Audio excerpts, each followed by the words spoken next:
Essa é a terceira videoaula sobre equilíbrio químico para os meus alunos de Físico-Química.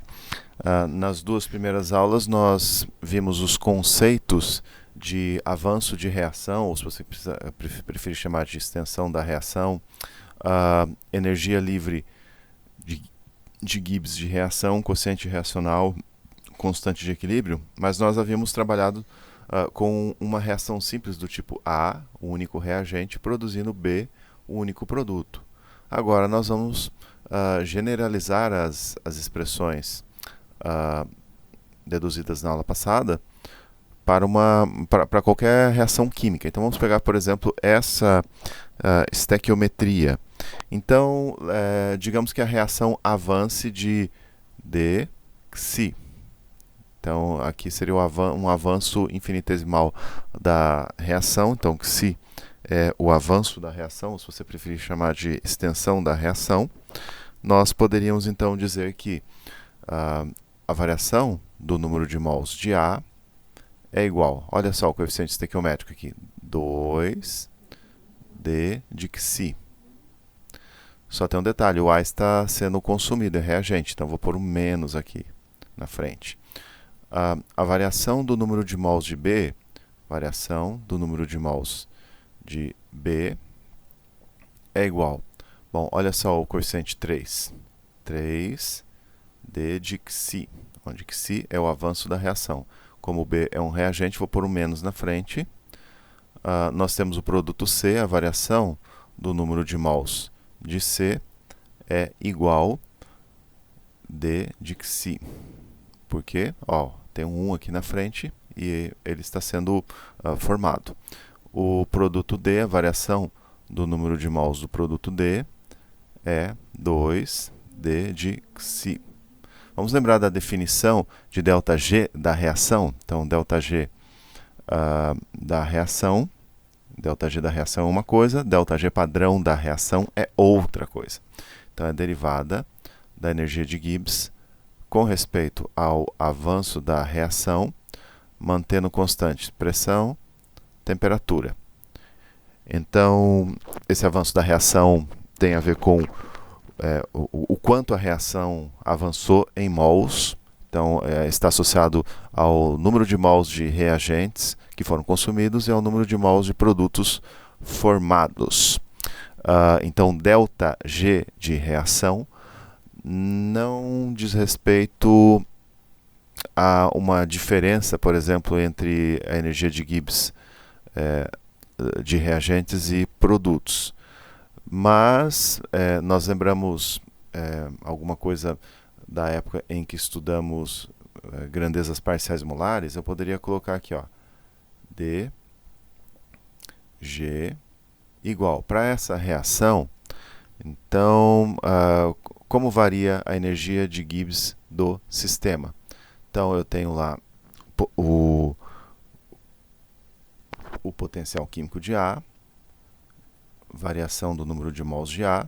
Então, isso aqui é a contribuição, digamos assim, do composto A na variação da energia de Gibbs do sistema, mais potencial químico de B, variação do número de mols de B, variação infinitesimal, mais potencial químico de C, a variação infinitesimal do número de mols de C, mais potencial químico de D, a variação infinitesimal no número de mols de D. Aí nós temos aqui essa relação entre a variação do número de mols e o grau de avanço, que nós podemos substituir aqui nessa expressão em verde. Então, dg, você poderia colocar como? Rearranjando, colocando os positivos na esquerda e os negativos na direita. Então, poderia pôr aqui. Vejamos. C, então, potencial químico de C mais 2 vezes o potencial químico de D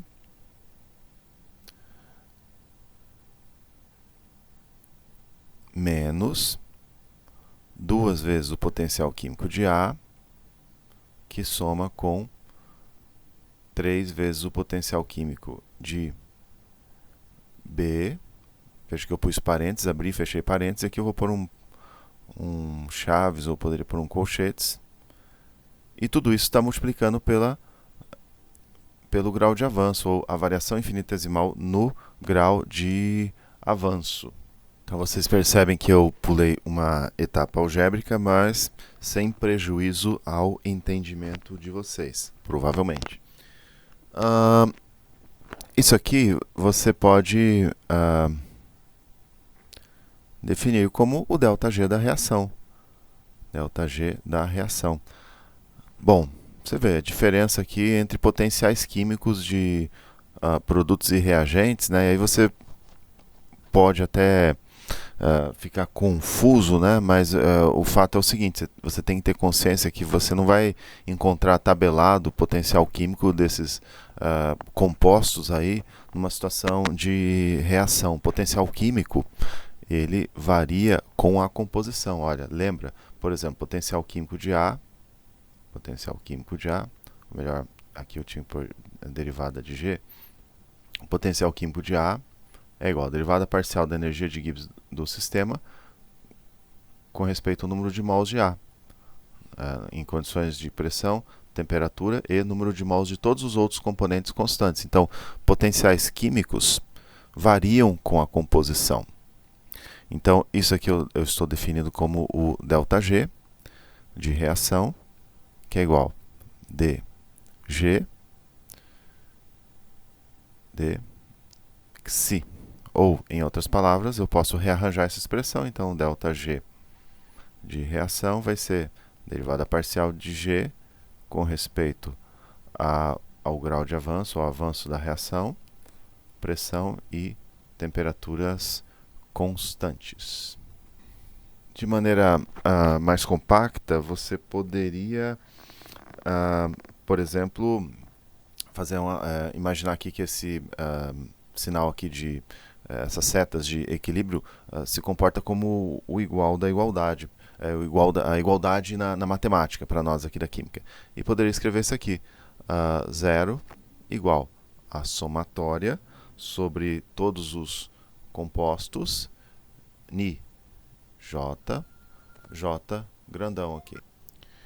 Então, nesse sentido, você pode definir aqui o ΔG da reação como sendo igual a somatória sobre todos os componentes Ni J Mi J. Então, Ni J, o que é esse Ni J? Por exemplo, digamos que você tem essa estequiometria. Então, o primeiro componente é o A. Aqui vale menos 2. Segundo componente é o B. Vale menos 3. Outro componente, produto, mais 1. O D, mais 2.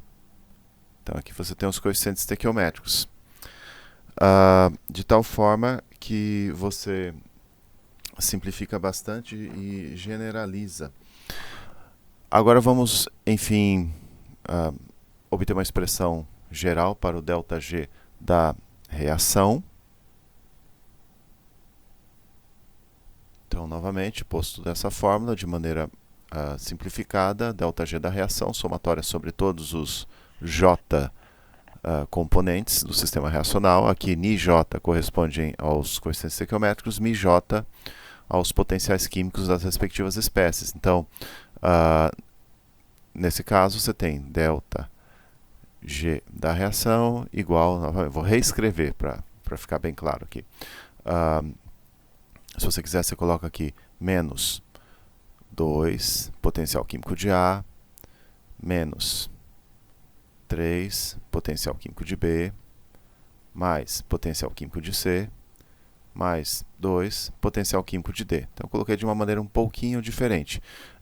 Nessa aula, nós estamos pensando em sistemas ideais, gases perfeitos.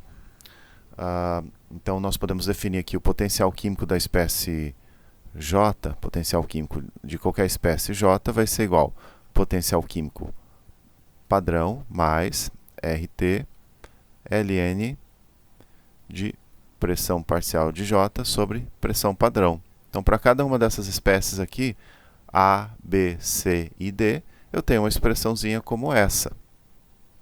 E nós podemos substituir essas expressõezinhas nesta equação aqui. Então, vamos fazer esse trabalho de substituição. Então, você tem lá ΔG de reação igual menos 2 potencial químico de A padrão menos 2 RT ln de pressão de A sobre pressão padrão menos 3 potencial químico de B padrão menos 3 RT ln de pressão de B sobre pressão padrão. Uma vez que nós substituímos, podemos agora simplificar aqui. Eu vou pular uma ou duas etapas algébricas, mas depois vocês podem refazer a dedução. Então, poderia colocar dessa maneira aqui, ó, ΔG de reação igual. Então, aqui eu vou primeiro colocar os potenciais químicos padrões. Então, menos 2, potencial químico de A padrão, menos 3, potencial químico de B padrão, mais potencial químico de C padrão, mais 2, potencial químico de D padrão, mais RT ln pressão parcial de C, pressão parcial de D ao quadrado, pressão parcial de A ao quadrado, pressão parcial de B ao cubo. Isso aqui é o ΔG padrão de reação, e isso aqui é o quociente reacional, Q. De modo que você pode então escrever a equação aqui, ΔG de reação igual ao ΔG padrão de reação mais RT ln de Q. Então, para uma reação do tipo Azinho de Azão mais Bzinho de Bzão, produzindo aqui Czinho de Czão mais Dzinho de Dzão, o que fica pressão parcial de C elevado ao Czinho, pressão parcial de D elevado ao Dzinho, pressão parcial de A elevado ao Azinho, pressão parcial de B elevado ao Bzinho, em que se você estiver no estado de equilíbrio, então no equilíbrio, por exemplo, nesse ponto aqui, ΔG igual a zero, então o Q fica numericamente igual ao K. Como é que você define o K? ΔG padrão de reação igual menos RT ln de K. Então, a constante de equilíbrio, ela é ditada, digamos assim, pela termodinâmica. Então, uma vez que você tem acesso através de dados tabelados, nós vamos ver como fazer isso, os valores de ΔG padrão de reação, você pode estimar o valor da constante de equilíbrio. A constante de equilíbrio é, digamos assim, constante, independente da temperatura. Se a temperatura variar, ela varia. Isso nós vamos ver no futuro. Nesse domínio aqui, em que o ΔG da reação, que uma coisa é ΔG da reação, outra coisa é ΔG padrão da reação. Nesse domínio aqui, os potenciais químicos dos reagentes são maiores que os potenciais químicos dos produtos. Então, a reação avança no sentido direto da esquerda para a direita, no sentido de consumir reagentes. O que nós podemos dizer aqui, que nesse caso o Q é maior que o K. Ou seja, o numerador aqui é menor e... corrigindo, né? Sabe que eu faço isso aqui sem adição? Ó, vou riscar aqui. Nesse domínio aqui, o Q é menor que o K. Veja só, você tem muito produto, pouco, ou melhor, você tem muito reagente, pouco produto em relação ao estabelecido pela constante de equilíbrio. Então, nesse sentido, o Q vai ser menor que o valor da constante K. A reação avança no sentido direto. Nesse domínio aqui, o Q é maior que K. Você tem muito produto em relação às concentrações de equilíbrio. Então a reação avança no sentido inverso até o sistema atingir o estado de equilíbrio. Essa constante de equilíbrio nos permite, por exemplo, estimar a composição do equilíbrio químico. Bom, próxima aula continuaremos com exemplos. Até lá!